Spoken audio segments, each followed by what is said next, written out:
அனைவருக்கும் வணக்கம். நம்ப ஒவ்வொரு மந்த்தும் அ ஒவ்வொரு மந்த் எண்ட் ஆனோனே, அந்த மந்த்ல இருந்த முக்கியமான விஷயங்கள கொஸ்டின் ஃபார்மேட்ல கரண்ட் அஃபேர்ஸ் வந்து பார்க்குறோம். சரிங்களா? எல்லா கொஸ்டின்ஸுமே நியூஸ் பேப்பர பேஸ் பண்ணி எடுத்த கொஸ்டின்ஸ் தான். எக்ஸாம்க்கும் இத நம்ம படிச்சாலே போதும்.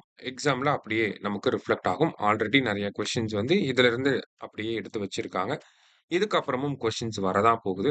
ஸோ நீங்க கரண்ட் அஃபேர்ஸ் பிரிப்பேர் பண்ணணும்னு நெனைக்கிறப்ப, இந்த கொஸ்டின் ஃபார்மேட்ல இருக்கக்கூடிய கன்டென்ட்ஸ நல்லா கோ த்ரூ பண்ணிட்டு போனாலே போதும். ஈஸியா கிராக் பண்ணிடலாம். இதுல நெறைய ஸ்டேட்மெண்ட் கொஸ்டின்ஸ் இருக்கும். கரெக்ட் பேர், இன்கரெக்ட் பேர்லாம் இருக்கும். எல்லாமே வந்து ஆல் கரெக்ட் அப்படிங்கிற ஆன்சர் தான் குடுத்துருக்கும். எதனால அப்படின்னா, நீங்க அந்த ஸ்டேட்மெண்ட்ஸ அப்படியே மனப்பாடம் பண்ணி ஃபேக்ட்ட ஞாபகம் வச்சுக்கிட்டா போதும். எக்ஸாம பொறுத்தவரைக்கும் எல்லாமே ஃபேக்ட் ஓரியன்டடான கொஸ்டின்ஸ் தான் இருக்கும். நீங்களும் ஃபேக்ட்ட மட்டும் நல்லா மனப்பாடம் பண்ணி வச்சுக்கிட்டீங்கன்னா ஈஸியா இருக்கும். சரியா? ஸோ இது மே மந்த்க்கான கரண்ட் அஃபேர்ஸ். இந்த பிடிஎஃப் வந்து டிஸ்கிரிப்ஷன்ல வந்து அட்டாச் பண்ணியிருக்கோம். எடுத்து யூஸ் பண்ணிக்கோங்க. சரியா? ஸோ ஃபர்ஸ்ட் ஜெனரல் சயன்ஸ் ரிலேட்டடா என்னலாம் நடந்துச்சு அப்படிங்கிறத பார்ப்போம். First which invasive species will be used in India's first green methanol plant to produce green methanol அப்படின்னு சொல்லி கேட்டிருக்காங்க.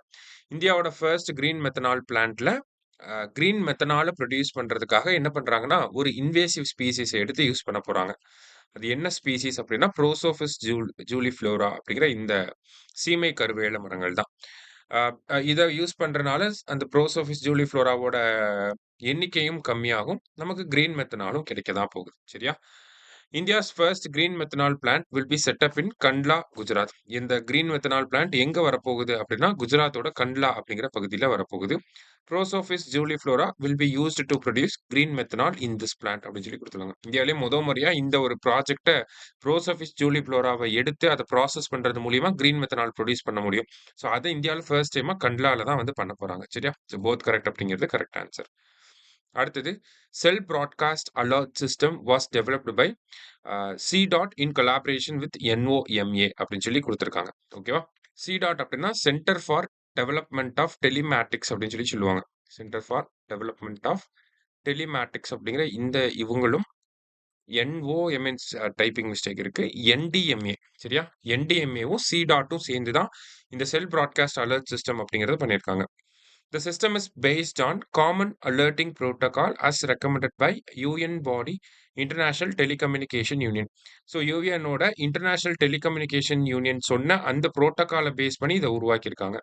செல் ப்ராட்காஸ்ட் அலர்ட் சிஸ்டம்னா என்ன அப்படின்னா, ஒரு லொக்காலிட்டி இப்போ எக்ஸாம்பிளுக்கு தூத்துக்குடியை செலக்ட் பண்றாங்க அப்படின்னா, அந்த தூத்துக்குடியில இருக்கக்கூடிய எல்லா மொபைல் ஃபோனுக்குமே ஒரு எமர்ஜென்சி மெசேஜ அனுப்ப முடியும். இந்த டெக்னிக்க பயன்படுத்தி. சரிங்களா?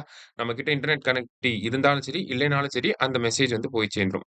அப்ப எமர்ஜென்சியா டிசாஸ்டர் ரிலேட்டடான மெசேஜஸ் அனுப்புறதுக்காக இந்த செல் ப்ராட்காஸ்ட் அலர்ட் சிஸ்டம் அப்படிங்கிறத சி.டாட் வந்து டெவலப் பண்ணியிருக்காங்க.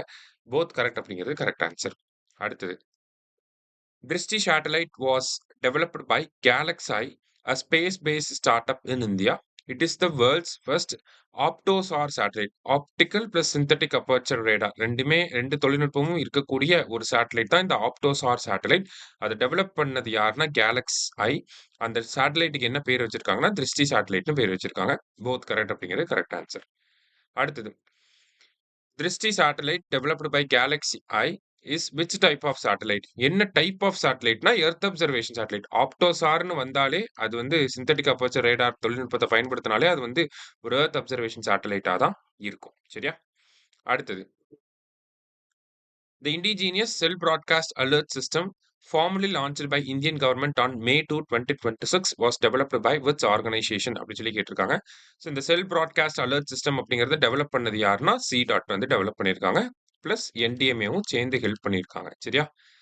அடுத்தது Claude Mythos was developed by AI research company Anthropic. ஆந்த்ரோபிக்கோட ஏஐ பேர் வந்து கிளாடே மித்தோஸ். எப்படி ஓப்பன் ஏஐயோட ஏஐ பேர் வந்து சாட் ஜிபிடின்னு சொல்றோம். கூகுளோட ஏஐ பேர் வந்து ஜெமினாய் சொல்றோமோ, அதே மாரி ஆந்த்ரோபிக்கோட ஏஐ பேரு கிளாடே மித்தோஸ்.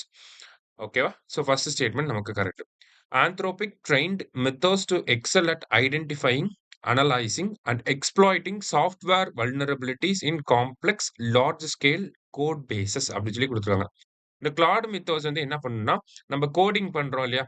புரோகிராமிங்லாம் போடுறோம் இல்லையா? அந்த புரோகிராம்ஸ்ல என்ன எரர்லாம் இருக்குங்கிறத ஐடென்டிஃபை பண்ணி குடுக்கும். சரியா? அதான் இதனுடைய வேலை. ஸோ போத் கரெக்ட் அப்படிங்கிறது கரெக்ட் ஆன்சர். அடுத்தது ஹந்தா வைரஸ பத்தி குடுத்திருக்காங்க. Hantavirus is a zoonotic illness carried by specific rodents. இந்த மைஸு, ரோடன்ட்ஸ்னா இந்த எலி அந்த மாரி இருக்கு இல்லையா? அததான் ரோடன்ட்ஸ்ன்னு சொல்லுவாங்க. அதுங்க தான் வந்து இந்த ஹண்டா வைரஸ வந்து பரப்பும். So first one correct. The virus is diagnosed with the PCR test. ஓகேவா? பாலிமரேஸ் செயின் ரியாக்ஷன் அப்படின்னு சொல்லுவாங்க. இந்த கோவிட்க்குலாம் பிசிஆர் டெஸ்ட் தான் எடுத்திருப்போம். ஓகேவா? டயக்னோசிஸ்னா நமக்கு அந்த டிசீஸ் இருக்கா இல்லையாங்கிறத கண்டுபிடிக்கிறதுக்கு பிசிஆர் டெஸ்ட் எடுக்க சொல்லுவாங்க. The Andes virus, a specific strain of hantavirus has shown rare cases of human to human transmission அப்படின்னு சொல்லி குடுத்திருக்காங்க. ஸோ இந்த ஹந்தா வைரஸ் அப்படிங்கிறது ஒரு சொகுசு கப்பல்ல இருந்து பரவ ஆரம்பிச்சது அப்படிங்கிறத நீங்க கேள்விப்பட்டிருப்பீங்க. அந்த ஹந்தா வைரஸோட ஹந்தா வைரஸ் வந்து அனிமல்ஸ் கிட்ட இருந்து தான் ஹியூமன்ஸ்க்கு வருது. ஆனா அந்த வைரஸோட ஒரு ஸ்பெசிஃபிக்கான டைப் ஆண்டஸ் வைரஸ் அப்படின்னு சொல்லுவாங்க. இது வந்து பார்த்தீங்கன்னா, மனிதர்கள்ல இருந்து மனிதர்களுக்கு பரவக்கூடிய தன்மை அப்படிங்கிறது இருக்கு. சரியா? ஸோ ஆல் ஆர் கரெக்ட் அப்படிங்கிறது தான் கரெக்ட் ஆன்சர். அடுத்தது. Hantaviruses cause severe illness like hantavirus pulmonary syndrome and haemorrhagic fever with renal syndrome. அதாவது ஹந்தா வைரஸ் ஏற்பட்டுச்சு, பாதிப்பு ஏற்பட்டுச்சு அப்படின்னா, நமக்கு லங்ஸ்லயும், லிவர்லயும் அஃபெக்ட் ஆகும் அப்படிங்கிறத தெரிஞ்சு வச்சுக்கோங்க. சரியா?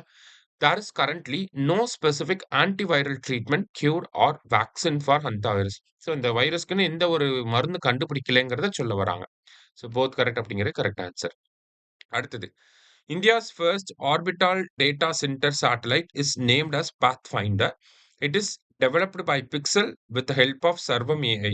ஸோ டேட்டா சென்டர ஆர்பிட்ல, விண்வெளியில இருக்கக்கூடிய ஆர்பிட்ல செட்டப் பண்றதுக்கு பேரு ஆர்பிட்டல் டேட்டா சென்டர் அப்படின்னு சொல்லுவாங்க.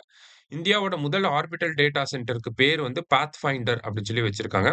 அத பிக்சலும் சர்வம் ஏஐயும் சேர்ந்து டெவலப் பண்ண போறாங்க. ஸோ போத் கரெக்ட் அப்படிங்கிறது கரெக்ட் ஆன்சர். அடுத்தது.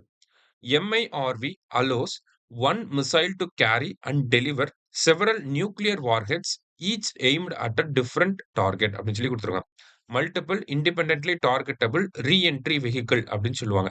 MIRV அப்படிங்கிற இந்த தொழில்நுட்பத்த பயன்படுத்தி, பொதுவா ஒரு மிசைல் அனுப்புனோம்னா, அதுல ஒரே ஒரு குண்டு தான் இருக்கும். அது ஒரே ஒரு லொகேஷன தான் போய் அட்டாக் பண்ணும்.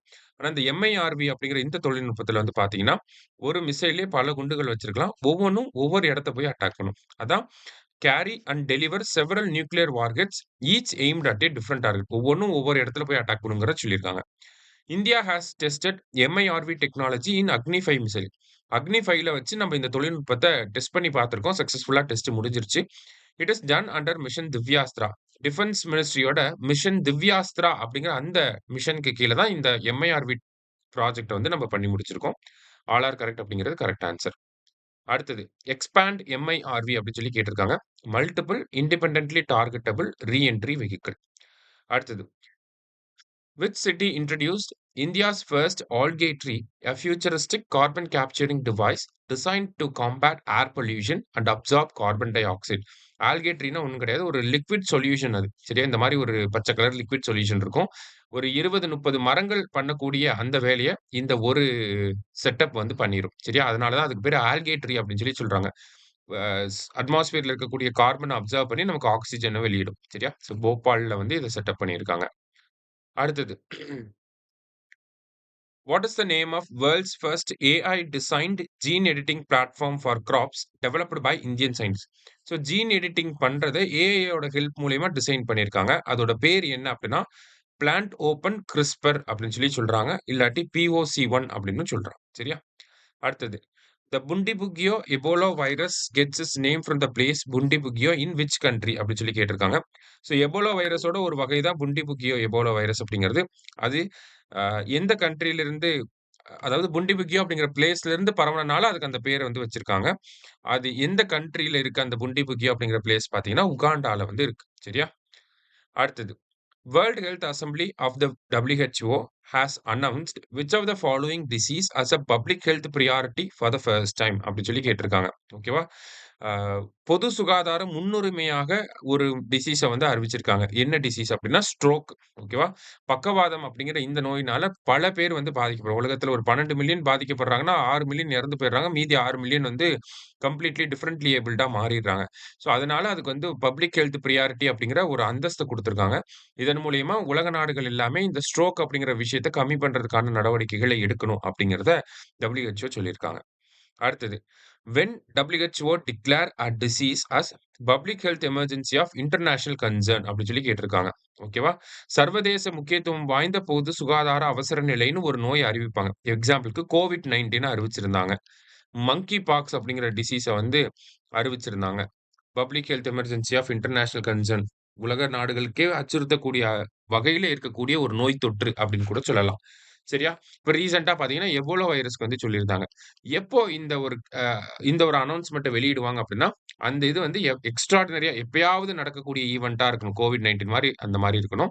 இன்டர்நேஷனல் லெவல்ல பரவக்கூடிய பா ஒரு அச்சம் இருக்கு, ஒரு ரிஸ்க் இருக்கு, அ அபாயம் இருக்கு அப்படின்னா, அத வந்து நம்ம public health emergency of international concern சொல்லலாம். அதே மாரி உலக நாடுகள் எல்லாரும் சேர்ந்து கோஆர்டினேட் பண்ணி அத எலிமினேட் பண்ணணும் அப்படிங்கிற ஒரு நீட் இருந்தாலும், அப்ப வந்து அந்த ஒரு டாக் வந்து குடுப்பாங்க. சரியா? ஸோ ஆல் ஆர் கரெக்ட் அப்படிங்கிறது கரெக்ட் ஆன்சர். அடுத்தது. The Bundibugyo Ebola virus belongs to Filoviridae family of viruses அப்படின்னு சொல்லி குடுத்திருக்காங்க. It has no approved therapeutics or vaccines. So 2மே கரெக்ட் தான். இந்த ஃபேமிலி ஆஃப் வைரஸ சேர்ந்தது. இதுக்கு ட்ரீட்மென்ட் அப்படிங்கிறது ஒண்ணும் கிடையாது. சரியா? போத் கரெக்ட் அப்படிங்கிறது கரெக்ட் ஆன்சர். அடுத்தது. The Union government has unveiled an AI-enabled chatbot to help citizens raise grievances against government departments online அப்படின்னு சொல்லி குடுத்திருக்காங்க. The Department of Administrative Reforms and Public Grievances, in collaboration with Bashini, developed the chatbot. The chatbot named Samadhan Didi is available in 22 languages. அதாவது you central government என்ன பண்ணியிருக்காங்கன்னா, ஒரு சாட்பாட்ட வந்து release பண்ணியிருக்காங்க. அந்த சாட்பாட் பேர் என்னன்னா, சமாதான் தீதி அப்படிங்கிறது அந்த சாட்பாட். அந்த சாட்பாட் இந்தியாவுல இருக்கக்கூடிய 22 மொழிகள்லயும் இருக்கு. இப்ப எனக்கு ஏதாவது ஒரு டிபார்ட்மெண்ட் மேல குறை சொல்லணும். ஒரு கிரீவன்ஸ் இருக்கு அப்டின்னா, நான் அந்த சாட் பாட்டுக்குள்ள போயி வாய்ஸ் நோட் போட்டா போதும். அந்த வாய்ஸ் நோட்ட அது ரெகக்னைஸ் பண்ணி, நமக்கு இருக்க பிரச்சனைக்கு எந்த டிபார்ட்மெண்ட், எந்த மினிஸ்ட்ரிய போய் நம்ம அப்ரோச் பண்ணணும் அப்டிங்கிறத டீட்டெயிலா லிஸ்ட் அவுட் பண்ணி குடுத்துரும். சரிங்களா? இத பிரிப்பேர் பண்ணியிருக்கிறது யாருன்னா, department of administrative reforms and public grievances. அவங்க தான் இத பிரிப்பேர் பண்ணியிருக்காங்க. பாஷினி அப்டிங்கிற ஒரு ஏஐ டூல பேஸ் பண்ணி இத பிரிப்பேர் பண்ணியிருக்காங்க. ஸோ 3மே கரெக்ட். ஆல் ஆர் கரெக்ட் அப்டிங்கிறது கரெக்ட் ஆன்சர். அடுத்தது. ஜியோகிராஃபி ரிலேட்டடா இருக்கக்கூடிய கேள்விகள். Which of the following has emerged as the top state in marine fish landings அப்படின்னு சொல்லி கேட்டிருக்காங்க. மெரைன் ஃபிஷ் லேண்டிங்னா என்னன்னா, கடலுக்கு போய் மீன் பிடிச்சுட்டு மறுபடியும் கரைக்கு கொண்டு வராங்க இல்லையா? அதுதான் மெரைன் ஃபிஷ் லேண்டிங் அப்படின்னு சொல்லி சொல்லுவாங்க. அதுல டாப் ஸ்டேட் யாரு அப்படின்னா தமிழ்நாடு. இதுக்கு முன்னாடி குஜராத் இருந்துச்சு. இப்ப தமிழ்நாடு வந்து வந்திருக்கு. ஓகேவா? அடுத்தது. The primary forest fire season in Western Ghats. மேற்கு தொடர்ச்சி மலைகள்ல இந்த ஃபாரஸ்ட் ஃபயர்ங்கிறது எந்த காலகட்டத்தில வரும்னா, பிப்ரவரி டூ மே மாசம் தான் வரும். ஓகேங்களா? இதான் பீக் சம்மர் சீசன். பிப்ரவரி லாஸ்ட்ல இருந்து மே லாஸ்ட் வரைக்கும் பார்த்தீங்கன்னா, பீக் சம்மர் சீசன். அதனால இந்த காலகட்டத்தில தான் அதிகமா ஃபாரஸ்ட் ஃபயர் வரும். இப்ப கூட நீலகிரி மலைத்தொடர்கள்ல ஒரு ஃபாரஸ்ட் ஃபயர் ஏற்பட்டிருந்துச்சு. சரியா? அடுத்தது. Which coastal district in Tamil Nadu ranks first in marine fish landings. கடலுக்கு போய் மீன் பிடிச்சிட்டு வரதுல யாரு ஃபர்ஸ்ட்டா இருக்காங்க தமிழ்நாட்டுக்குள்ள அப்படின்னா, கன்னியாகுமரி ஃபர்ஸ்ட். சரியா? அடுத்தது. Thoppur ghat road in NH44 is the first national highway in the state to be painted in red using thermoplastic paint அப்படின்னு சொல்லி குடுத்துருக்காங்க. இந்தியால வந்து ஒரு சில இடங்கள்ல ஒரு சில ரோட வந்து பார்த்தீங்கன்னா, இந்த ஃபாரஸ்ட் வழியா போகக்கூடிய ரோட்லலாம் ரெட் கலர்ல பெயிண்ட் அடிச்சுக்கிட்டு இருக்காங்க. எதுக்காக அப்டின்னா, ஸ்பீட கம்மி பண்ணணும். விசிபிலிட்டிய அதிகப்படுத்தணும். அனிமல்ஸோட நடமாட்டம் இங்க அதிகமா இருக்கு. அதனால மெதுவா போகணும். ஹாரன பயன்படுத்தக்கூடாது. இந்த மாரி வாகன ஓட்டின அந்த வண்டி ஓட்டுறவங்களுக்கு வந்து ஒரு விஷயத்த சொல்லணும் அப்படிங்கிறதுக்காக, இந்த ஒரு மார்க்கிங்ஸ வந்து கொண்டு வராங்க. தமிழ்நாட்டுல எங்க பண்ணியிருக்காங்கன்னா, தோப்பூர் காட் ரோட்ல வந்து பண்ணியிருக்காங்க. போத் கரெக்ட் அப்படிங்கிறது கரெக்ட் ஆன்சர். அடுத்தது. International Big Cat alliance was launched in 2023. It has 24 member countries and 3 observer countries. International Big Cat alliance அப்படிங்கிறது இந்தியாவோட இனிஷியேட்டிவ். 2023ல நம்ம லான்ச் பண்ணியிருப்போம். இப்ப வரைக்கும் பார்த்தீங்கன்னா, 24 மெம்பர் கண்ட்ரீஸும், 3 அப்சர்வர் கண்ட்ரீஸும் இருக்காங்க. போத் கரெக்ட் அப்படிங்கிறது கரெக்ட் ஆன்சர். அடுத்தது. ம்.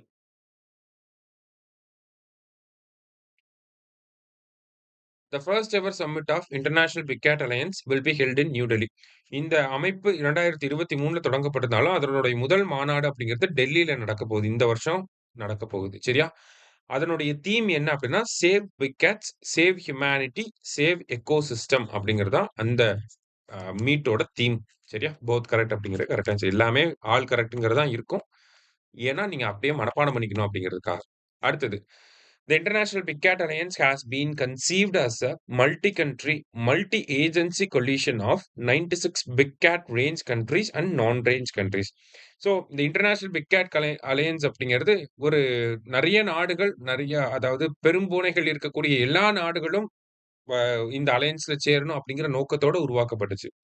ஸோ பிக் கேட் அப்படின்னு சொல்லி பார்க்கிறப்ப 7 பிக் கேட்ட இந்த அமைப்பு வந்து ரெகக்னைஸ் பண்ணுது. என்னலாம் அப்படின்னு சொல்லி பார்த்தீங்கன்னா, tiger, lion, leopard, snow leopard, puma, jaguar and சீட்டா.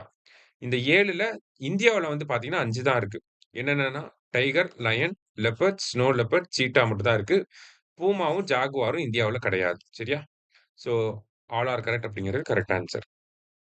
அடுத்தது which of the following is set to become India's first fuel farming cluster? fuel farming cluster எது வரப்போகுது அப்படிங்கிறத கேட்டிருக்காங்க. ஓகேவா? ஸோ பியல் ஃபார்மிங் கிளஸ்டர் அப்படின்னு சொல்லி தமிழ்ல பார்க்குறப்ப இந்தியாவுடைய முதல் முத்து வளர்ப்பு நகரமாக எது வரப்போகுது அப்படிங்கிறத கேட்டிருக்காங்க. அது எந்த நகரம் அப்படின்னா ஹசாரிபாக் அப்படிங்கிற இந்த நகரம் எங்க இருக்குன்னா ஜார்க்கண்ட்ல வந்து இருக்கு. ஓகே, ஹசாரிபாக் ஜார்க்கண்ட்ல வந்து இருக்கு. சரியா? அடுத்தது தாஜ்பூர் டீப் சி போர்ட், ஆழ்கடல் துறைமுகம் தாஜ்பூர்ல வரப்போகுது. அந்த தாஜ்பூர் எங்க இருக்குன்னா மேற்கு வங்கத்துல வந்து இருக்கு. சரியா? அடுத்தது south west monsoon usually commence on, பொதுவா இந்த சவுத் வெஸ்ட் மான்சூன் எப்ப வரும் அப்படின்னு சொல்லி பாத்தீங்கன்னா ஜூன் 21 வந்து வரும். ஓகே, சாரி, ஜூன் 1ஆம் தேதி வந்து நம்ம சவுத் வெஸ்ட் மான்சூனோட ஆவரேஜ் டேட் அப்படிங்கிறது June 1. The terms El Nino and La Nina originated from which language? El Nino அப்படின்னா லிட்டில் பாய் அப்படிங்கிறது மீனிங். ஓகேவா? லா நினா அப்படின்னா லிட்டில் கேர்ள் அப்படிங்கிறது மீனிங். எல் நினோ அப்படிங்கிறப்ப சென்ட்ரல் பசிபிக் ஓஷன்ல சி சர்ஃபேஸ் டெம்பரேச்சர், கடல் மட்ட வெப்பநிலை வந்து அதிகமாகும். அதனால இந்தியாவுல மழைப்பொழிவு கம்மியா இருக்கும். லா நினா அப்படின்னா சென்ட்ரல் பசிபிக் ஓஷன்ல வந்து என்ன ஆகும்னா பசிபிக் ஓஷன்ல சி சர்ஃபேஸ் டெம்பரேச்சர் கம்மியாகும். கடல் மட்ட வெப்பநிலை கம்மியாகும். அதனால இந்தியாவுல அதிகமா மழை பெய்யும். சரியா? இப்ப இந்த வருஷம் மான்சூன் அப்ப எல் நினோல தான் இருக்கும் அப்படின்னு சொல்லி சொல்லியிருக்காங்க. இந்த 2மே வந்து பாத்தீங்கன்னா ஸ்பானிஷ் மொழியில இருக்கக்கூடிய வார்த்தைகள். அடுத்தது which part of India first receives the south west monsoon? இந்தியாவுல சவுத் வெஸ்ட் மான்சூன் அந்தமானுக்கு தான் ஃபர்ஸ்ட் வரும். இந்தியாவோட மெயின்லேண்டுன்னு கேட்டா மெயின்லேண்டுங்கிற வார்த்தை இருந்துச்சுன்னா நம்ம கேரளாவை சொல்லலாம். சரியா? அடுத்தது Saranda forest belongs to which state அப்படின்னு சொல்லி கேட்டிருக்காங்க.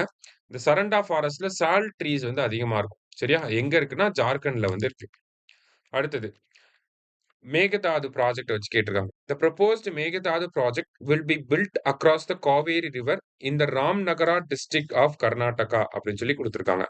ஸோ மேகதாது ப்ராஜெக்ட் அப்படிங்கிறது கர்நாடகாவோட ராம்நகரா அப்படிங்கிற மாவட்டத்துல வரப்போகுது. ஃபர்ஸ்ட் ஸ்டேட்மெண்ட் வந்து கரெக்ட் தான்.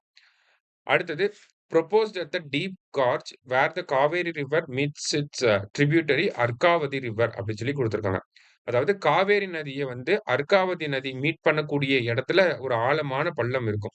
அந்த ஏரியாவுல தான் என்ன பண்றாங்க, இந்த மேகதாது ப்ராஜெக்ட பண்ணலாம் அப்படின்னு சொல்லி பிளான் பண்ணியிருக்காங்க. The proposed balancing reservoir is designed to store about 67.16 TMC, அதாவது 67 TMC தண்ணியை ஸ்டோர் பண்ணி வைக்க முடியும். அதே மாதிரி ஹைட்ரோ எலக்ட்ரிக் பவர் வந்து ஒரு 400 மெகாவாட் வந்து உற்பத்தி பண்ண முடியும். சரிங்களா? 3மே கரெக்ட் ஸ்டேட்மெண்ட் தான்.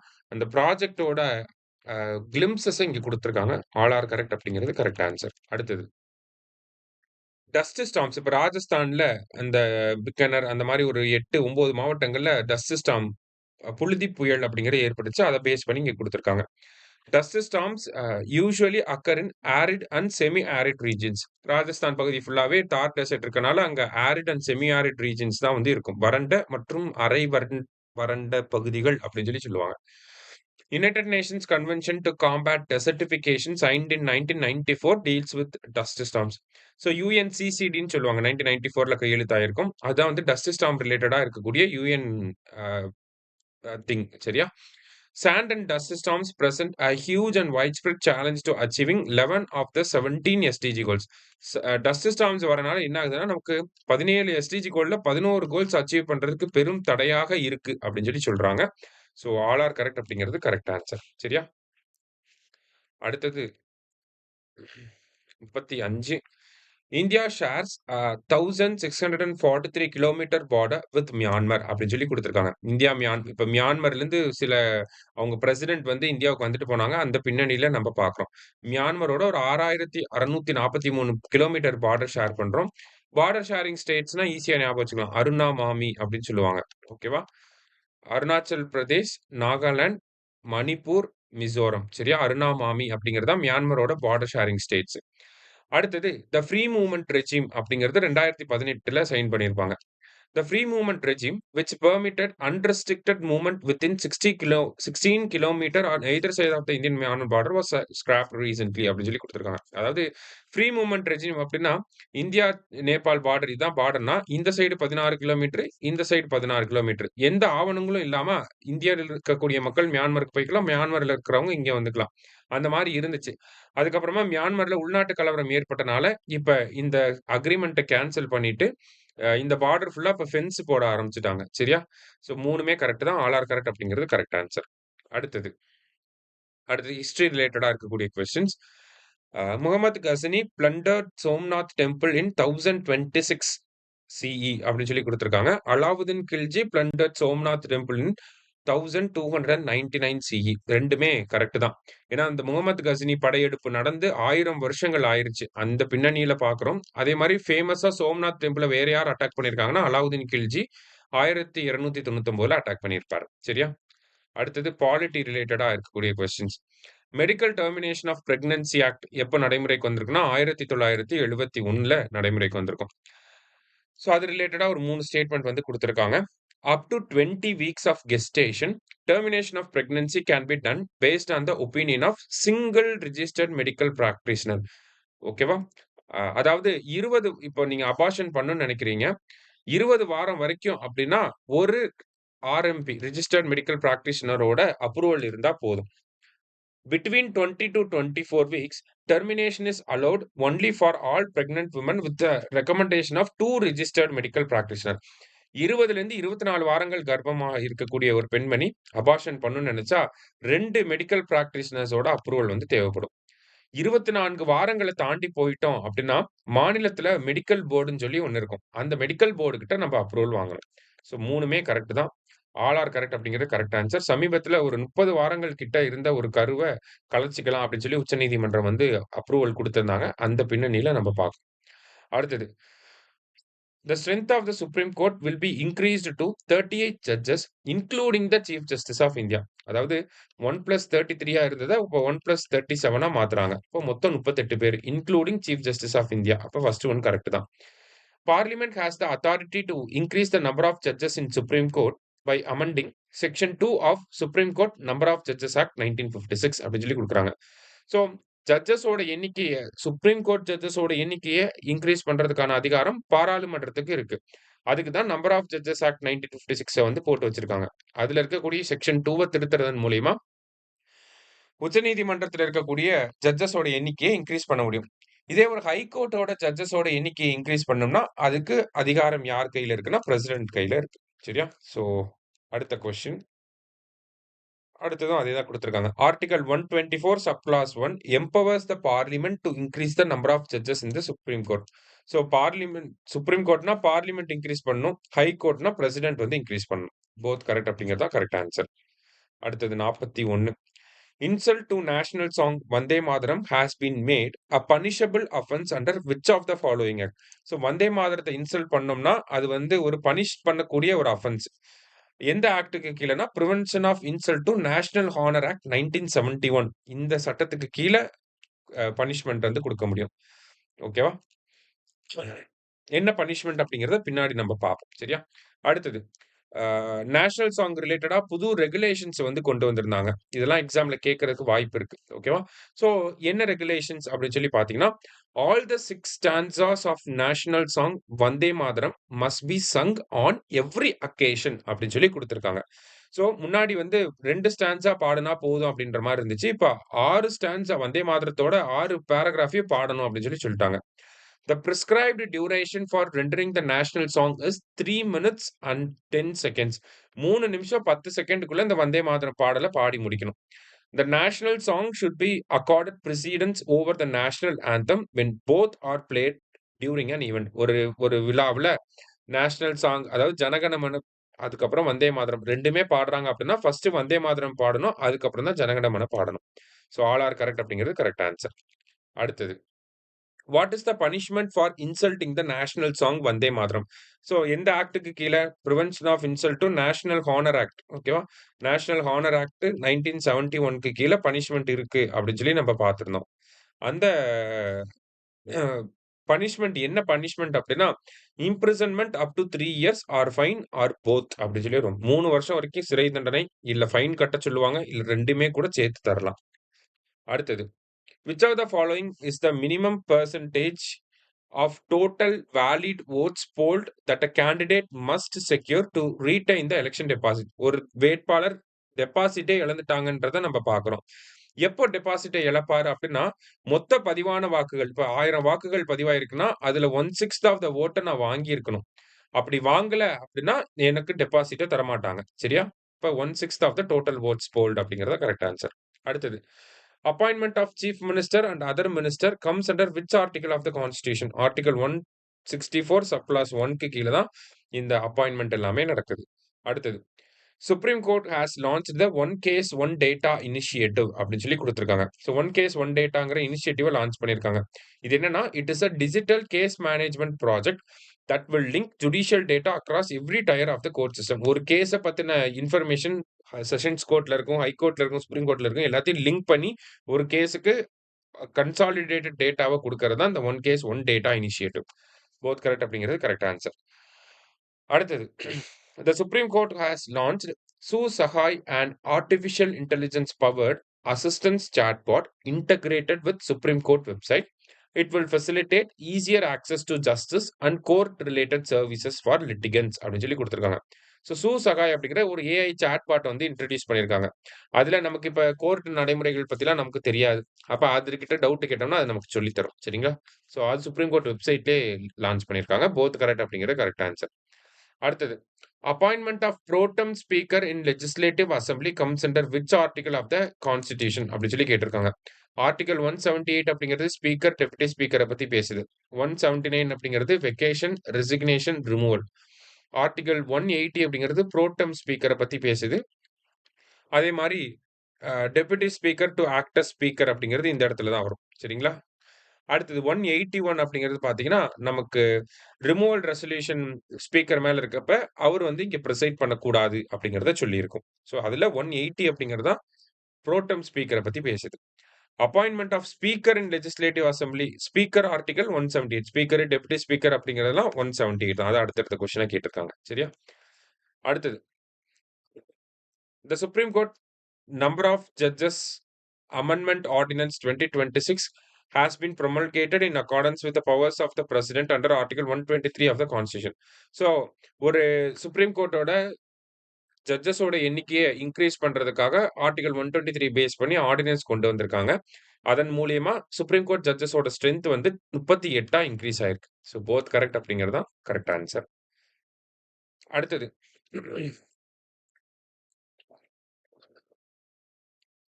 the framers of the constitution had originally in article 124 subclause 1 envisaged a supreme court consisting of chief justice of India and not more than 7 judges until parliament by law prescribes a larger number அப்படி சொல்லி கொடுத்திருக்காங்க. ஒரிஜினலா article 124ல எவ்வளவு judges இருந்திருப்பாங்க? ஒரு chief justice plus 7 judges வந்து இருந்திருப்பாங்க. அதுக்கப்புறம் தான் இப்ப அது 1 + 37 மாறி இருக்கு. சரியா? அடுத்தது, அனிமல் வெல்ஃபேர் ரிலேட்டடா 2 விஷயங்கள் குடுத்திருக்காங்க. Prevention of cruelty to animals act 1960 correct தான். அனிமல் பர்த் கண்ட்ரோல் ரூல்ஸ் வந்து 2023ங்கிறது கரெக்ட் தான். சமீபத்தில இந்த உச்சநீதிமன்றம் என்ன சொல்லியிருப்பாங்கன்னா, ஆ அந்த தெருநாய்கள வந்து கருணை கொலை பண்ணலாம் அப்படிங்கிறத சொல்லியிருப்பாங்க. அது ரிலேட்டடா நம்ம பார்க்கிறோம். சரியா? அடுத்தது, அனிமல் வெல்ஃபேர் போர்ட பத்தி கேட்டிருக்காங்க. ஏன்னா அனிமல்ஸ் ரிலேட்டடா சொல்லியிருக்காங்களே, அதனால இத பார்க்கிறோம். Established in 1962 under section 4 of prevention of cruelty to animals act 1960. Animal welfare board prevention of cruelty to animals act 1960க்கு கீழ 1962ல உருவாக்கப்பட்டிருக்கும். இது வந்து ஒரு ஸ்டாச்சுட்டரி அட்வைசரி பாடி, சட்டப்பூர்வமான ஆலோசனை குழு அப்படின்னு சொல்லி சொல்லுவாங்க. ருக்மணி தேவி அருண்டேல் அவங்க தான் இந்த அமைப்பை உருவாக்குறதுக்கு முக்கிய காரணமாக இருந்திருப்பாங்க. ஆல் ஆர் கரெக்ட் அப்படிங்கிறது கரெக்ட் ஆன்சர். அடுத்தது, ஏபிசி அப்படின்னு சொல்லி குடுத்திருக்காங்க. ஏபிசினா அனிமல் பர்த் கண்ட்ரோல் அப்படிங்கிறது அதோட மீனிங். அடுத்தது, இந்தியன் கான்ஸ்டிடியூஷன்ல எந்த ஆர்டிகிள் வந்து விலங்குகளுக்கு கம்பேஷன் காட்டணும். அதாவது கருணைய காட்டணும் அப்படின்னு சொல்லக்கூடிய ஆர்டிகிள் எதுனா, article 51 A sub clause G fundamental டியூட்டீஸ்ல சொல்லியிருப்பாங்க. அடுத்தது, right to vote in an election is fundamental right. Right to contest in an election is a fundamental right. 2மே தப்பு. ஓகேவா? வோட் பண்ற உரிமையும் சரி, எலக்ஷன்ல போட்டி போடுற உரிமையும் அடிப்படை உரிமைகளுக்கு கீழ வராது. ஸோ போத் இன்கரெக்ட் அப்படிங்கிறது கரெக்ட் ஆன்சர். அடுத்தது, தமிழ்நாடு பிரிவென்டிவ் டிடென்ஷன் ஆக்ட், அததான் குண்டாஸ் சட்டம் அப்படின்னு சொல்லி சொல்றோம். இந்த குண்டாஸ் சட்டம் எப்போ வந்திருக்கும் அப்படின்னா 1982ல வந்திருக்கும். அடுத்தது, the 91st Constitutional Amendment Act 2003 fixed the size of the Council of Ministers at 15% of the total strength of the Legislative Assembly. 91வது சட்ட திருத்தத்தின்படி அசம்பிளியோட டோட்டல் ஸ்ட்ரென்த்ல இருந்து 15% தான் அமைச்சர்கள் இருக்கணும், இன்க்ளூடிங் சீஃப் மினிஸ்டர். சரியா? அது மட்டும் இல்லாம அது ஆர்டிகல் 164 1A அப்படிங்கிற ஆர்டிகலையும் ஆட் பண்ணியிருக்கும் அந்த அமெண்ட்மெண்ட்ல. அதன்படி பார்க்கிறப்ப தமிழ்நாட்டுல முதலமைச்சர் உட்பட 35 மினிஸ்டர்ஸ் வந்து இருக்கலாம். ஓகே, இன்க்ளூடிங் சீஃப் மினிஸ்டர் எவ்வளவு பேர் இருக்கலாம்? 35 மினிஸ்டர்ஸ் வந்து இருக்கலாம். சரியா? சோ ஆல் ஆர் கரெக்ட் அப்படிங்கிறது கரெக்ட் ஆன்சர். அடுத்தது, which of the following state does not come under the ambit of inner line permit system அப்படின்னு சொல்லி கேட்டிருக்காங்க. அருணாச்சல் பிரதேஷ், மணிப்பூர், மிசோரம், நாகாலாந்து இவங்கெல்லாம் வருவாங்க. சிக்கிம் மட்டும் வராது. சரியா? இந்த மியான்மரோட பார்டர் ஷேரிங் ஸ்டேட்ஸ் அருணாமாமி அப்படின்னு சொல்லி படிச்சோம் இல்லையா? அந்த அருணாமாமி ஃபுல்லா இங்க வரும். சிக்கிம் மட்டும் வராது. சரியா? அடுத்தது, which of the following deals with sedition related offenses in India? sedition related ஆன offenses அப்படின்னா ஐபிசி படி செக்ஷன் 124 வந்து வரும். ஆனா இப்ப ஐபிசி தான் கிடையாதுல்ல. அப்ப பாரதிய நியாய சங்கீதால செக்ஷன் 152 வரும். சரியா? அடுத்தது, in which of the following case Supreme Court of India asked state and central government to refrain from registering new FIR and from taking coercive action under section 124A. Section 124A கீழ FIR போடாதீங்க அப்படின்னு சொல்லி எந்த வழக்குல சொல்லியிருப்பாங்கன்னா, SG ஓம்பத்காரே வழக்குல வந்து சொல்லியிருப்பாங்க. சரியா? அடுத்தது, who among the following is the head of the committee constituted to study about demographic changes in India? இந்த demographic changes பத்தி ஸ்டடி பண்ண போறோம் அப்படிங்கறத 2025 இண்டிபெண்டன்ஸ் டே ஸ்பீச்ல பிரைம் மினிஸ்டர் சொல்லியிருப்பாரு. அது ரிலேட்டடா ஒரு கமிட்டி போட்டிருக்காங்க. அந்த கமிட்டி யாருன்னா ஜஸ்டிஸ் பிரகாஷ் பிரபாகர் நவ்லேக்கர் அப்படிங்கிற இந்த கமிட்டி. அடுத்தது, which of the following state is said to implement uniform civil code after Uttarakhand அப்படின்னு சொல்லி கேட்டிருக்காங்க. ஸோ யூனிஃபார்ம் சிவில் கோட உத்தரகாண்டுக்கு அப்புறமா குஜராத் கொண்டு வந்தாங்க. குஜராத்துக்கு அப்புறமா அஸ்ஸாம் வந்து கொண்டு வராங்க. சரியா? அடுத்தது, which section of the Representation of the People Act 1950 enables the Election Commission of India to conduct special intensive revision அப்படின்னு சொல்லி கேட்டிருக்காங்க. ஸோ செக்ஷன் 21 சப் கிளாஸ் 3க்கு கீழே தான் இந்த எஸ்ஐஆர் பணிகளை வந்து நடத்துறாங்க. சரியா? அடுத்தது, choose the odd one out among the states to have uniform civil code. இந்தியால கோவா இண்டிபெண்டன்ஸ்க்கு முன்னாடில இருந்தே இருக்கு. அதுக்கப்புறம் இண்டிபெண்டன்ஸ்க்கு அப்புறமா உத்தரகாண்ட், அப்புறம் குஜராத், இப்ப அஸ்ஸாம், யூபில இன்னும் வரல. சரியா? அப்ப அவங்க தான் ஆட் ஒன் அவுட். அடுத்தது, Tamil Nadu shop and establishments act எப்போ வந்திருக்கும் அப்படின்னா 1947ல வந்து வந்திருக்கும். ஓகேவா? அடுத்தது, Mahesh Kumar Agarwal has been appointed as the 34th DGP and head of the police force of Tamil Nadu. இவர்தான் புது டிஜிபியா வந்திருக்காரு. தமிழ்நாட்டை சேர்ந்த கேடர் தான் அவர். 1994 தமிழ்நாடு ஐபிஎஸ் கேடரை சேர்ந்தவர். UPSC finalizes the list of DGPs for the state government to appoint and the DGP to be appointed must have at least 6 months left in their service அப்படி சொல்லி கொடுத்திருக்காங்க. இதுவும் கரெக்ட் தான். ஸ்டேட் கவர்மெண்ட் ஒரு list அனுப்புவாங்க. UPSC அந்த 10 பேர் ஒரு 8 பேர் லிஸ்ட் அனுப்புறாங்கன்னா அதுல இருந்து ஒரு 3 பேர் 4 பேரை செலக்ட் பண்ணி ஸ்டேட் கவர்மெண்ட் கிட்ட கொடுப்பாங்க. டிஜிபியா அப்பாயிண்ட் பண்ணக்கூடிய ஒரு நபருக்கு சுப்ரீம் கோர்ட்டோட கைட்லைன்ஸ் படி பாக்குறப்ப அட்லீஸ்ட் 6 மாசமாவது சர்வீஸ் இருக்கணும் அப்படிங்கிறது அது கைட்லைன்ஸ்ல இருக்கு. ஆல் ஆர் கரெக்ட் அப்படிங்கிறது கரெக்ட் ஆன்சர். அடுத்தது, the Supreme Court has prescribed a maximum time limit of 3 months for High Court to pronounce judgments after receiving orders in a case. அதாவது ஒரு வழக்குல விசாரணை எல்லாம் முடிஞ்சதுக்கு அப்புறமா தீர்ப்பு வழங்குறதுக்குன்னு ரொம்ப டிலே பண்ணக்கூடாது. 3 மாசத்துக்குள்ள தீர்ப்பை வழங்கிடணும் அப்படின்னு சொல்லி உச்சநீதிமன்றம் சொல்லியிருக்காங்க. அடுத்தது, the total GST collection for the month of April அப்படின்னு சொல்லி கேட்டிருக்காங்க. So total GST collection for month of April எவ்வளோனா 2.43 lakh crore அப்படிங்கிறது வந்திருக்கு. சரியா? இருக்கலே ஐஎஸ் இதுதான். According to RBI act 1934 RBI must have how many deputy directors? ஒரு ஆர்பிஐ கவர்னர் இருக்கணும். அத தாண்டி பார்த்தீங்கன்னா, எத்தன டெப்யூட்டி டைரக்டர்ஸ் இருக்குன்னா, 4 நாட் மோர் தேன் 4 அட்லீஸ்ட் 4 பேராவது இருக்கணும். சரியா?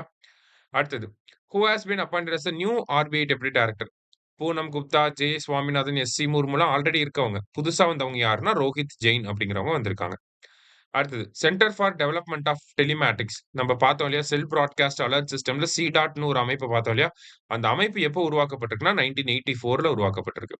அடுத்தது. How many full time members are there in NITI Aayog? NITI ஆயோக்ல ஃபுல் டைம் மெம்பர்ஸ் எவ்வளோ பேர் இருக்காங்கன்னா, 7 பேர் வந்து இருக்காங்க. அடுத்தது. According to notification issued by finance ministry, what is the revised FDI limit for Indian insurance companies under the automatic route? FDI in insurance எவ்வளோ வந்துருச்சுன்னா, 100% வந்துருச்சுன்னு ஞாபகம் வச்சுக்கோங்க. அடுத்தது. Which are the following country ranks first in total remittances received இன் 2024? ரெமிட்டன்சஸ்னா வெளிநாட்டுல வேலை பார்க்குறவங்க, அவங்க செலவுகளுக்கு போக வீட்டுக்கு காசு அனுப்புறாங்க இல்லையா? அந்த அந்த ஒரு தொகையில யார் ஃபர்ஸ்ட் இருக்கோம்னா, எப்பயுமே இந்தியா தான் இதுல ஃபர்ஸ்ட் இருக்கும். அடுத்தது. Portal developed by RBI to identify unclaimed deposit. Udgam போர்ட்டல வந்து டெவலப் பண்ணியிருக்காங்க. உத்கம் போர்ட்டல் இருக்குன்னா, இப்ப நம்ம வீட்லயே இருப்பாங்க. பெரியவங்கலாம் இருப்பாங்க. அவங்க அக்கவுண்ட்ல காசு இருக்கும். ஆனா, அத வெளிய சொல்லாமயே இறந்து போயிருவாங்க. அப்ப அந்த அக்கவுண்ட்ல இருக்க காசு அப்படியே தான் இருக்கும். அதுதான் அன்கிளைம்டு டெபாசிட்ன்னு சொல்லுவாங்க. சோ, அத நம்ம வீட்டு ஆளுங்க யாராவது அந்த மாரி போட்டு வச்சிருக்காங்களாங்கிறத வெரிஃபை பண்ணி வாங்கிக்கிறதுக்காக இந்த உட்கம் போர்ட்டல ரெடி பண்ணியிருக்கிறாங்க. சரியா? அடுத்தது. The Union Ministry of Labour and Employment officially launched a nationwide free annual health checkup initiative for workers, particularly targeting those aged 40 and above அப்படின்னு சொல்லி குடுத்திருக்காங்க. 40, 40க்கு மேல இருக்கக்கூடிய தொழிலாளர்கள் இருப்பாங்க இல்லையா? அவங்களுக்கு அரசாங்கமே ஆனுவல் ஹெல்த் செக்கப்ப பண்ணி தர போறாங்க. அந்த ஆனுவல் ஹெல்த் செக்கப்ப எங்க பண்ண போறாங்கன்னா, இஎஸ்ஐ ஹாஸ்பிட்டல்ஸ்ல பண்ண போறாங்க. சோ 2மே கரெக்ட் தான். போத் கரெக்ட் அப்படிங்கிறது கரெக்ட் ஆன்சர். அடுத்தது. Household consumption health survey found that average out-of-pocket expenditure for inpatient care in government hospital is lower than private hospital in Tamil Nadu. So, out of pocket expenditure னா கையில இருந்து செலவு பண்ணக்கூடிய காசு. இந்த கையில இருந்து செலவு பண்ணக்கூடிய காசு தமிழ்நாட பொறுத்தவரைக்கும் பார்த்தீங்கன்னா, கவர்ன்மென்ட் ஹாஸ்பிட்டல்ல கம்மியாவும், பிரைவேட் ஹாஸ்பிட்டல்ல கொஞ்சம் அதிகமாவும் இருக்கு அப்படிங்கிறத சொல்லியிருக்காங்க. Out of pocket expenditure for inpatient care in government hospital in Tamil Nadu is 1357. National average 6631. அரசு மருத்துவமனையில போய் இன்பேஷன்ட் கேர்னா தங்கி மருத்துவம் பார்க்கக்கூடிய நிலைமை ஏற்பட்டுச்சுன்னா, தமிழ்நாட்டுல இருக்கவங்களுக்கு ஆவரேஜா ஒரு ரூ. 1000 மேல செலவாகுது. ரூ. 1357 செலவாகுது. ஆனா இந்திய அளவுல பார்த்தீங்கன்னா, ரூ. 6000 மேல செலவாகுது. அரசு மருத்துவமனையில இருந்தாலுமே. சோ போத் கரெக்ட் அப்படிங்கிறது தான் இங்கேயும் கரெக்ட் ஆன்சர். அடுத்தது. Tamil Nadu government has promised free electricity up to how many units for domestic consumers whose total consumption is below 500 units? 500 unit வரைக்கும் பயன்படுத்துறாங்க அப்படின்னா, அவங்களுக்கு 200 யூனிட் வந்து ஃப்ரீ அ எலக்ட்ரிசிட்டி அப்படிங்கிறத ஃபர்ஸ்ட் கையெழுத்தா போட்டிருந்திருப்பாங்க. சரியா? அடுத்தது. ஃபர்ஸ்ட் டே சிக்னேச்சர்ஸ பத்தி தான் கேட்டிருக்காங்க. 200 units of free electricity to domestic consumers whose bi-monthly consumption does not exceed 500 units. 2 மாசத்துல சேர்ந்து 500 யூனிட்டுக்கு குறைவா பயன்படுத்தியிருக்கோம்னா, நமக்கு 200 யூனிட் வந்து ஃப்ரீ எலக்ட்ரிசிட்டி அப்படின்னு சொல்லியிருக்காங்க. அதுக்கப்புறமா சிங்கப்பெண் ஸ்பெஷல் சிங்கப்பெண் அதிரடிப்படை அப்படிங்கிறத உருவாக்குறது. அடுத்தது ஆன்டி நார்கோட்டிக் டாஸ்க் ஃபோர்ஸ் வந்து இந்த போதைப் பொருள் தடுப்புக்காக உருவாக்குறது. இது 3மே முதல் கையெழுத்தா வந்திருந்துச்சு. சோ ஆல் ஆர் கரெக்ட் அப்படிங்கிறது கரெக்ட் ஆன்சர். அடுத்தது. Anti-narcotic task force will be set up across Tamil Nadu to crack down on offenses involving illegal drugs. So போதைப் பொருள் அந்த பழக்கவழக்கத்த தடுக்கிறதுக்காக இந்த ஆன்டி நார்கோட்டிக் டாஸ்க் ஃபோர்ஸ் அப்படிங்கிறத உருவாக்குறாங்க. The special force would have 65 police station in 37 districts and 9 cities. 37 மாவட்டம், 9 மாநகராட்சிகள் உட்பட்டு பார்க்கிறப்ப 65 police station டெடிகேட்டடா இந்த டாஸ்க் ஃபோர்ஸ்க்கு கீழ வேலை செய்யும். சரியா? போத் கரெக்ட் அப்படிங்கிறது கரெக்ட் ஆன்சர். அடுத்தது. India's first functional PM Mitra park. Okay. PM Mitra அப்படிங்கிற இது பார்த்தீங்கன்னா, டெக்ஸ்டைல் செக்டார் ரிலேட்டடா இருக்கக்கூடிய ஒரு விஷயம். தமிழ்நாட்டுல விருதுநகர்ல இருக்கு. இந்தியாவுல ஃபர்ஸ்ட் ஃபங்ஷனல் நடைமுறைக்கு கொண்டு வந்து ஃபங்ஷன் ஆகக்கூடிய அந்த மித்ரா பார்க் எங்க ஆரம்பிச்சிருக்கு அப்படின்னா, வாராங்கல்ல. செயல்பாட்டுக்கு வந்தது அப்படிங்கிறது மீனிங். சரியா? அடுத்தது. விபிஜி ராம்ஜி இந்த திட்டம் எப்போலிருந்து நடைமுறைப்படுத்தப்படும்னா, ஜூலை 1, 2026லிருந்து நடைமுறைப்படுத்தப்படும்ன்றத சொல்லியிருக்காங்க. அடுத்தது. Which of the following is not a component of the 5F vision inspired by PM Mitra scheme அப்படி சொல்லி கேட்டிருக்காங்க. PM மித்ரா ஸ்கீமுக்கு கீழ 5F ஸ்ட்ராட்டஜி அல்லது 5F அப்ஜெக்டிவ் அப்படின்னு சொல்லி சொல்லுவாங்க. Farm to fibre, fibre to factory, factory to fashion, fashion to foreign அப்படின்னு சொல்லி வரும். ஓகேங்களா? இதான் அந்த 5F. Farm to fibre, fibre to factory, factory to fashion, fashion to foreign. Farm, fibre, factory, fashion, ஃபாரின்றது 5F. சரியா? இதுல ஃபியூச்சர்ங்கிறது வராது. ஸோ அதான் ஆன்சர். சரியா? அடுத்தது. What do you mean by current account deficit அப்படின்னு சொல்லி கேட்டிருக்காங்க. கரண்ட் அக்கவுண்ட் வந்து டெபிசிட்ல இருக்கு அப்படின்னா, நம்மளோட அ எக்ஸ் எக்ஸ்போர்ட்ஸ் வந்து கம்மியாகும். இம்போர்ட் வந்து அதிகமாகவும் இருக்கு அப்படின்னு சொல்லி அர்த்தம். ஓகேவா? ஸோ டோட்டல் இம்போர்ட் வந்து எக்ஸ்போர்ட்ட விட அதிகமா இருக்கு அப்படின்னு சொல்லி சொல்லுவாங்க. அதான் ஆப்ஷன் பில குடுத்திருக்காங்க. அடுத்தது. The center has increased the export duty on gold to how many percentage? கோல்டுக்கான எக்ஸ்போர்ட் டியூட்டி எவ்வளவா இன்கிரீஸ் பண்ணியிருக்காங்கன்னா 15% இன்கிரீஸ் பண்ணியிருக்காங்க. அடுத்தது. Which of the following state is explicitly classified under exemplar tier in Leeds 2025 report அப்படின்னு சொல்லி கேட்டிருக்காங்க. So இந்த logistics ரிலேட்டடா இருக்கக்கூடிய ரிப்போர்ட் பேரு லீட்ஸ் அப்படின்னு சொல்லி சொல்லுவாங்க. Logistics is across different state அப்படின்னு சொல்லி சொல்லுவாங்க. இதுல டாப் ஸ்டேட்டா இருக்கிறது யாருன்னா தமிழ்நாடு. எப்பயுமே இதுல தமிழ்நாடு வந்து டாப் ஸ்டேட்டா இருப்பாங்க. ஸோ இந்த ரிப்போர்ட் ரிலீஸ் பண்றது யாரு? எந்த மினிஸ்ட்ரி அப்படின்னு சொல்லி கேட்டிருக்காங்க அடுத்த கேள்வியில. இந்த லீட்ஸ் ரிப்போர்ட் ரிலீஸ் பண்றது ministry of commerce and industry தான் இந்த ரிப்போர்ட்ட ரிலீஸ் பண்றாங்க. அடுத்தது. The Leeds report is prepared by Department for Promotion of Industry and Internal Trade under Ministry of Commerce. First statement correct தான். டிபிட் அப்படிங்கிற இந்த department தான் commerce ministry கீழ இருந்து இந்த லீட்ஸ் ரிப்போர்ட்ட பிரிப்பேர் பண்றாங்க. அதுக்கு வந்து 4 பில்லர்ஸ் வந்து இருக்கு. என்னன்னா லாஜிஸ்டிக்ஸ் இன்ஃப்ராஸ்ட்ரக்சர் அப்படிங்கிறது ஒரு பில்லர், லாஜிஸ்டிக்ஸ் சர்வீசஸ் அப்படிங்கிறது 2வது pillar, operating and regulatory environment அப்படிங்கிறது 3வது பில்லர், சஸ்டைனபிள் லாஜிஸ்டிக்ஸ் அப்படிங்கிறது 4 பில்லர்ஸ். ஓகே, இந்த 4 இதெல்லாம் நம்ம மனப்பாடம் பண்ணி வச்சுக்கணும். அடுத்தது ஸ்டேட்ஸ் எப்படி பிரிக்கிறாங்க அப்படின்னா, நல்லா பெர்ஃபார்ம் பண்ணக்கூடிய ஸ்டேட்ட எக்ஸம்ப்ளார் அப்படின்னு சொல்லி சொல்றாங்க. அடுத்தது 2nd கேட்டகரியில ஹை பெர்ஃபார்மர், 3வது ஆக்ஸலரேட்டர், ரொம்ப புவரா பெர்ஃபார்ம் பண்றவங்கள குரோத் சீக்கர்ஸ் அப்படின்னு சொல்லி பிரிக்கிறாங்க. சரியா? ஆல் ஆர் கரெக்ட் அப்படிங்கிறது கரெக்ட் ஆன்சர். அடுத்தது. So the Singappen special women's force scheme was launched from Salem அப்படின்னு சொல்லி குடுத்திருக்காங்க. ஆ ஆக்சுவலி வந்து பார்த்தீங்கன்னா, சேலத்துல இந்த திட்டம் லான்ச் பண்றதாக சொல்லியிருந்தாங்க. அடுத்தது வந்து பார்த்தீங்கன்னா, எக்ஸ்பேண்ட் லீட்ஸ் அப்படி சொல்லி கேட்டிருக்காங்க. லீட்ஸ்ன்னு பார்க்கிறப்ப logistics is across different states அப்படிங்கிறது கரெக்ட். அடுத்தது தல்ஹான் ஆத்ம நிர்பார்தா மிஷன். தால் தால் அப்படின்னு சொல்லி சொல்லுவாங்க. தால்னா என்னது? ஹிந்தில பருப்புன்னு அர்த்தம். அப்ப பல்சஸ் புரொடக்ஷன் அப்படிங்கிறது அந்த மிஷன் ஃபார் ஆத்ம நிர்பார்தா இன் பல்சஸ்ன்னு இங்கிலீஷ்ல பேர் வச்சிருந்தாங்க. ஹிந்தி பேர் வந்து தல்ஹான். தல்ஹான்னு குடுத்தாலும் நம்ம போட தெரியணும். அதனால இந்த கொஸ்டின் வச்சிருக்காங்க. அடுத்தது தல்ஹான் ஆத்ம நிர்பார்தா மிஷன் அப்படிங்கிறத பத்தி கேட்டிருக்காங்க. Also known as mission for Atmanirbharta in pulses. First statement correct தான். A centrally sponsored scheme with an outlay of rupees 11,440 crore aimed at achieving self-sufficiency in pulses over 2025-26 to 2030-31 அப்படி சொல்லி குடுத்திருக்காங்க. அதாவது அ பருப்பு உற்பத்தியில சுயசார்பு அடையணும் அப்படிங்கிறதுக்காக 2025லேருந்து 2031 வரைக்கும் நடைமுறைப்படுத்தக்கூடிய ஒரு திட்டம் தான் இந்த தல்ஹான் ஆத்ம நிர்பார்தா மிஷன். இதுல எதெல்லாம் ஃபோக்கஸ் பண்றாங்க அப்படின்னா, துவரம் பருப்பு, உளுந்தம் பருப்பு, மசூர் பருப்பு. அதான் தூர், உராத், மசூர் அப்படின்னு சொல்லி குடுத்திருக்காங்க.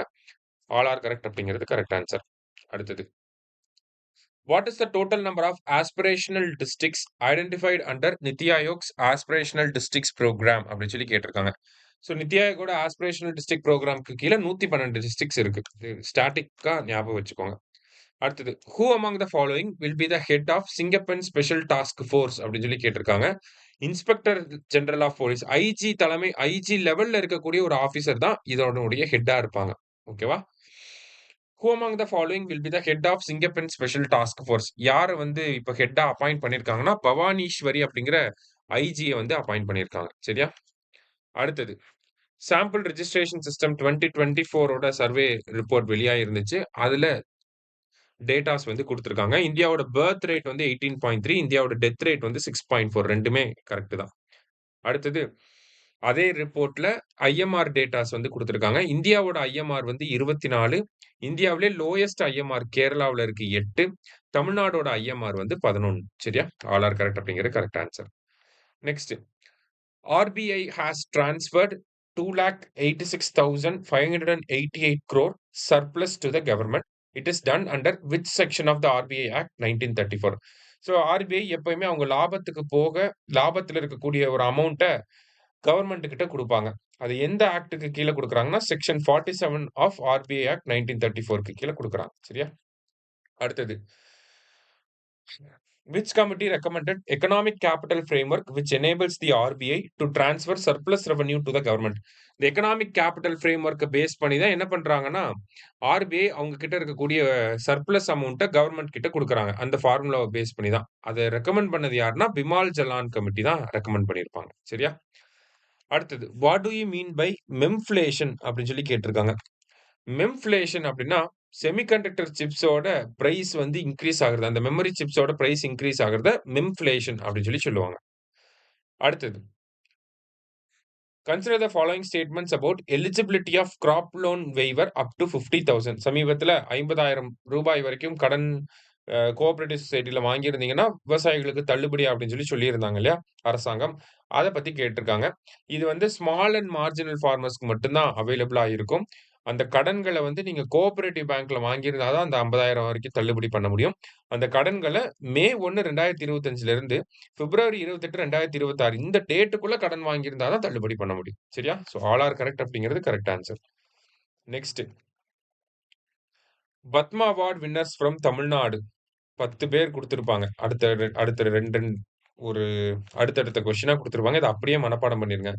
பத்ம விருதாளிகள் என்னென்ன துறை அப்படின்னு சொல்லி. மயிலநாதன் சோசியல் ஒர்க், பழனிசாமி வந்து மெடிசின், ரஞ்சனி காயத்ரி அப்படிங்கிறவங்க இந்த கலைத்துறை, புண்ணியமூர்த்தி நடேசன் மெடிசின், காளியப்ப கவுண்டர் வந்து ஆர்ட். ஓகேவா? 5மே கரெக்ட் தான். அடுத்த 5மே கரெக்ட் தான். இத மனப்பாடம் பண்ணி வச்சுக்கோங்க. சரியா? காமகோட்டி அப்படிங்கிறவங்க ஐஐடி டைரக்டரா இருக்காங்க. Science and engineering. K. Ramasamy science and technology. Tiruttani Swaminathan art. Tiruvarur Bhaktavatsalam art. Sivasankari அப்படிங்கிறவங்க லிட்டரேச்சர் அண்ட் எஜுகேஷன். இதுக்கும் ஆல் ஆர் கரெக்ட் அப்படிங்கிறது கரெக்ட் ஆன்சர். ஞாபகம் வச்சுக்கோங்க. அடுத்தது.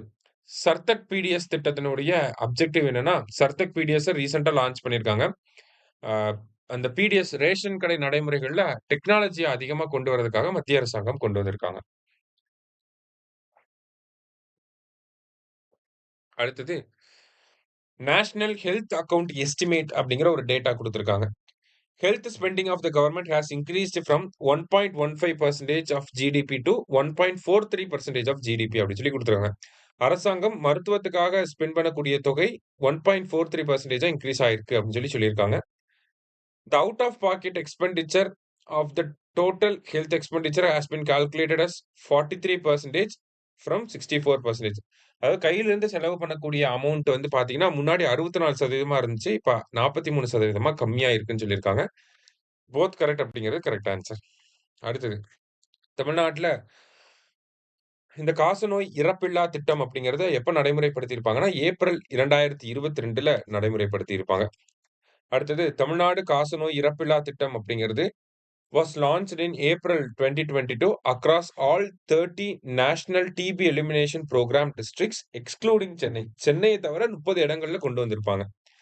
Under this, adults diagnosed with TB and not known to be drug resistant were triaged for severe illness at public health facilities அப்படின்னு சொல்லி கொடுத்துருக்காங்க.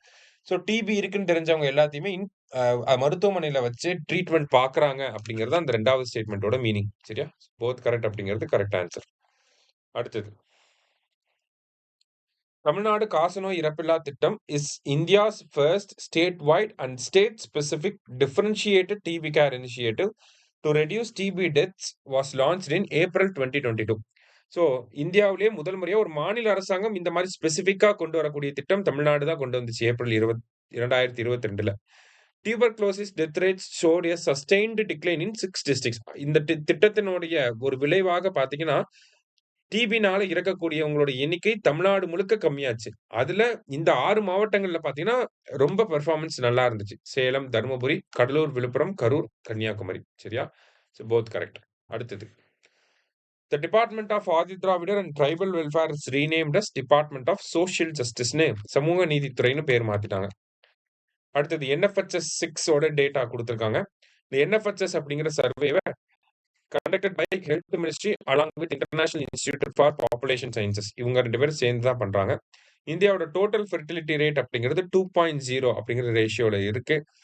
TFR replacement level of fertility 2.1க்கு கீழ இருக்கு அப்படிங்கிறது குடுத்திருக்காங்க.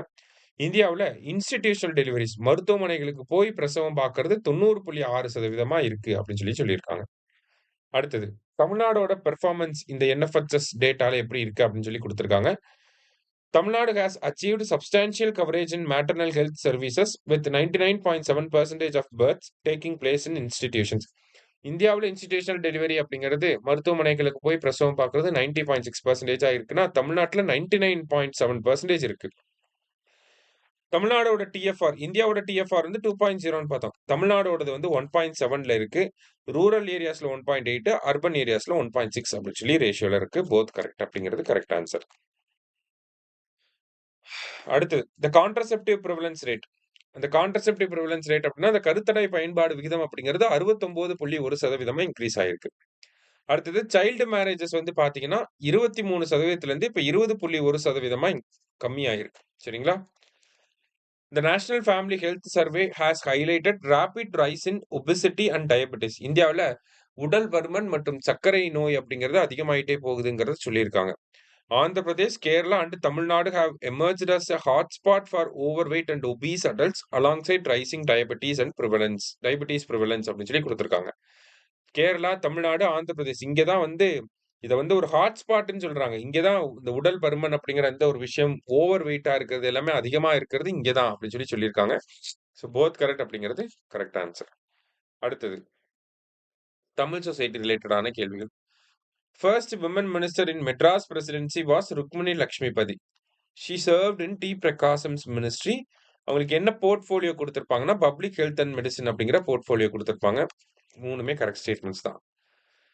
அடுத்தது since 1862 Anaimangalam plates were kept in. Anaimangala செப்பேடுகள் எங்க இருந்துச்சு அப்படின்னா லெய்டன் பல்கலைக்கழகத்துல வந்து இருந்துச்சு. Dutch East India Company excavated the Anaimangalam plates. It was taken to Netherlands by Florentius Camper. Anaimangala செப்பேடுகளை அந்த நாகப்பட்டினத்திலிருந்து எக்ஸ்கவேட் பண்றது யாருன்னா டச் ஈஸ்ட் இந்தியா கம்பெனி தான். அங்க ஃப்ளோரண்டியஸ் கேம்பர் அப்படிங்கிறவரு அதை எடுத்துட்டு நெதர்லாண்டுக்கு போயிருப்பாரு. சரியா? ரெண்டுமே கரெக்ட் தான். The Anaimangalam plates consist of 21 plates. It belongs to Rajaraja Cholan and Rajendra Cholan. It shows a Tamil Saivate imperial court supporting a Buddhist institution linked to Southeast Asian royalty. அதாவது ஆனைமங்கல செப்பேடுகள்னா 21 செப்பேடுகள் வந்து இருக்கும். ஓகேவா? ராஜேந்திர சோழன், ராஜராஜ சோழனுக்கு சொந்தமானது.